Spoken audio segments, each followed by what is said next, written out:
this assumption that you have to be a bully, you have to be like the biggest lion on the veldt or have the biggest dick or whatever. And that's what Putin and Saudis and Kim Jong-un and that because they're like that, which we know they are, Putin is for sure, that they're not going to respect a Harris because she's not that person. She's not that. But, just got to remember, like, a lot of macho countries in South America have had female presidents. I mean, Italy right now has a female leader. Germany, Angela Merkel was one of the great leaders of that era. The UK, Britain has had female leaders. What's wrong with us? The piece that you wrote about Trump and toxic masculinity, okay, because to me, bravery and strength is not bullying. I find that that's not being an alpha male or whatever that term means. Taking care of people and being willing to help people and being subtle with your life is more strength than bullying and bravado and all of this sort of nonsense. Tell us about that and gender playing a big role in this election. Yeah, well, I mean, everybody knows this is the most gender-separated election in history, I think, where, women are voting for Harris and men are voting for Trump, and by huge numbers. There's a divide. And, there's some damn good reasons for that. I mean, he got elected by cynically taking, getting prayed over. He's such a germaphobe. I love those pictures of him where they've got their hands on him and he's just like cringing. They're praying over him. But he gets elected because he carries through with the promise and he gets those judges in, and then they outlaw abortion and basic female reproductive care. And now you've got women all over in these states. I mean, I've been doing research down in Texas. You've got to drive 11 hours one way to get this surgical procedure and then drive back. like the cruelty of it is nuts. And this is happening. And if you get, if you start to have a problem and you go to the hospital, if you've taken those pills, that's the only way you can get an abortion down there without doing the 11-hour drive. You're doing that in your house. And you know what? When I was 20 years old, and if I took one of those pills and the things that happen to your body when you take those things, you want to be like able to talk to a doctor. It's a scary thing. And they're sitting there told, well, no, don't go to the emergency room, because if you go to the emergency room, you better not tell them what you did. It's insane. It's complete lunacy. So, and it's cruel. And it's demoralizing and it's degrading women. And so what's happened is that kind of behavior, it's 21 states now, right? A lot of American women are in this situation, and that has a knock-on effect on women and girls in society culturally. So that opens the door to, the Andrew Tates and the Jordan Petersons and the Donald Trumps, who basically are coming out of this incredibly, I don't want to use the word misogynistic, but it's a way of looking at women that is so degrading, and that limiting women's reproductive care. And I think the next thing they're going to do is take away, contraception.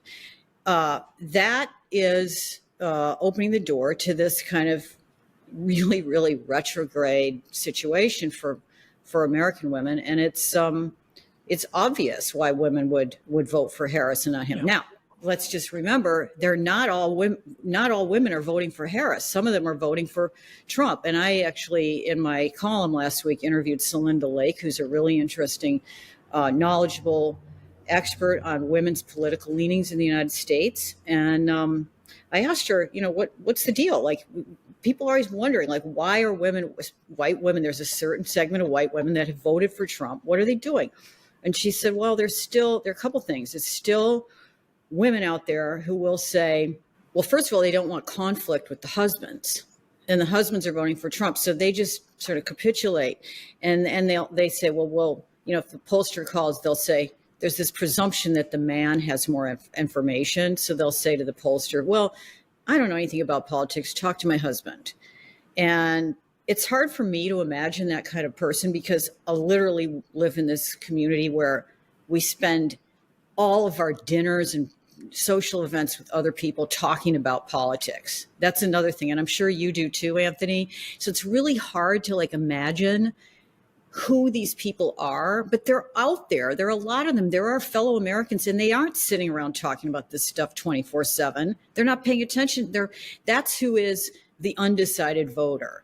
And so what's fascinating, I'm getting way off the topic here, but but let's get back to the women thing. What's interesting about the women thing is that you're not off topic. What pierces their attention? You're explaining something that everybody's trying to figure out. And by the way, yes, there are low information voters that are not going to listen to you're in my podcast. I understand that, but there are curious people that are trying to understand this. There are students of history that are trying to understand why Jeff Bezos would quake in front of a leader like Donald Trump. Like this toxic masculinity, which you find offensive, I find offensive.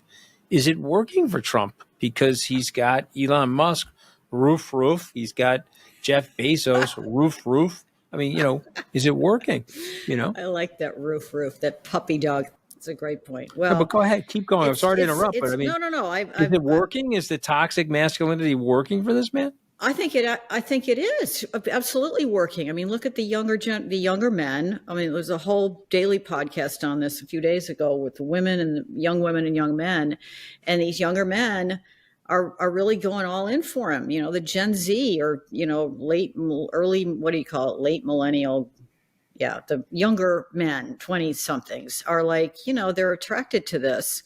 Again, because the problems that they're facing, they're all, non-college educated, are systemic with our economy, and the problems have not been addressed. So let's blame the women, blame the girls. That's because the women don't want to have babies with you, or they don't want to buy a house with you. They won't marry you, and you can't afford a house. So, blame them. And it's working. And I think also on the world stage, I think about this a lot because, Trump, some of the things he says about Harris, are kind of, our enemies won't respect her. Remember in the beginning, and he said, and you know why. Remember that? They're not going to respect her, and you know why. And he wouldn't, I can't say it, and you know why. And it's sort of this assumption that like you have to be a bully, you have to be like the biggest lion on the veldt, or have the biggest dick or whatever, and that's what Putin and the Saudis and Kim Jong-un and that because they're like that, which we know they are, Putin is for sure, that they're not going to respect a Harris because she's not that person. She's not that. But you got to remember, like, a lot of countries with macho countries in South America have had female presidents. I mean, Italy right now has a female leader, right? Germany, Angela Merkel was one of the great leaders of that era. I mean, NATO, the UK, Britain has had female leaders. What's wrong with us? And I think that it's yes, it does work for him. I think it does work for him. And I think that, we've got a long way to go, especially if we can become a country where you can legislate into women's private medical care. Like what they've done here is just so whack, And I'm going to say, as an aside, I did a big piece for New York Magazine recently on Opus Dei Catholicism, the sect that, weirdly, Anthony, has been extremely effective in Washington. They sent some of their people in there around the early 90s, and they converted like Gingrich and Larry Kudlow, and J.D. Vance is all mobbed up with these people, and Alito and Leonard Leo. They're all tied in with this hard right Catholic. I mean, I have no problem with Catholics, and most of my friends, when I was growing up, I grew up around Catholics in the Midwest. Most American Catholics are not down with this program. These people are hard hardcore extremist.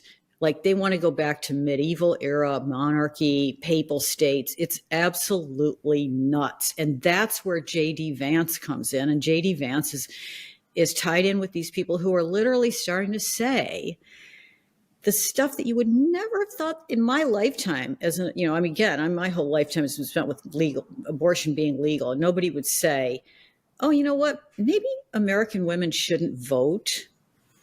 The single cat ladies, they're not really contributing to society because they didn't make any babies. So maybe they shouldn't vote.